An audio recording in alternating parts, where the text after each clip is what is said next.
Josue Cuevas is the name. I am a camp student here in the University of Washington. We all have our stories on how we got here, and they play a big part of whom we are. Like the geese that fly far and wide, they explore, but it's something about the roots that they stick to and somehow always brings them back. In the summer of 1995, I was born to two Mexican immigrants, Manuel and Rosalba Cuevas. I am one of 9 children. There was something different about me, however. As my athletic family played sports, all I could do was watch. At 9 years old, I was diagnosed with anemia and arthritis. What had started as mild wrist pain ended up as chronic pains and immobility in my wrist that lasted years. For about 5 years, it had taken control over my life. But the time came when I decided to take control of my disability. My freshman year of high school, I joined the band to help me mobilize my wrists. I took my recovery further by joining the tennis team. By this time, I was already in the process of regaining full usage of my joints, and so I decided I was ready to work a summer with friends and family in the fields to buy myself a piano to help me with my arthritis and also have an instrument to sing with during my recovery. By then, I had regained full mobility of my wrists and had even become ambidextrous in tennis and many other activities. My next big leap was joining the wrestling team that pushed my limits beyond any other activities I had chosen to be involved in.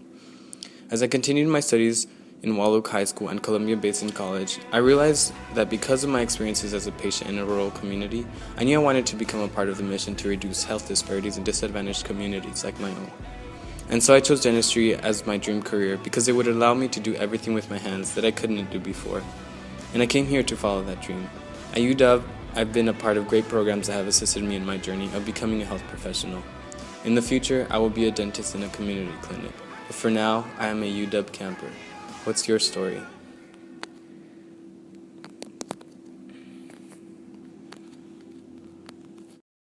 My day went on like any regular school day. My sister drove me home. A few hours had passed, and before I knew it, the sun began to go down.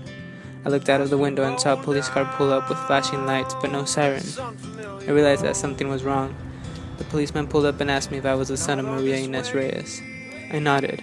In the next few moments, a feeling had overcome me that I had never felt before. My stomach dropped, my heart raced, and immense terror swept over me. I felt like a fish out of water, unable to breathe. The policeman told me that my mom had passed away earlier that day in a fatal car accident. I broke down. I felt like my heart was being torn apart and stomped on. The thought of never being able to see her again was unfathomable.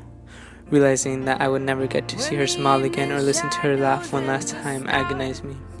She had always put herself before my siblings and I to provide and give us the resources to receive good educations. She would go out every morning and pick apples all day in order to support us. My world instantaneously turned into a black hole without her. She was the hardest worker I knew, my role model, and my life. A part of me was gone, but I knew that she would have wanted me to make a brighter future for myself. This has kept me motivated to achieve the highest grades possible. As I gave my mom her last kiss and watched her casket go down into the cold earth, I realized that I had to fight not only for my future but for my siblings' futures as well. I had to set an example for them to follow, knowing that I was their only role model.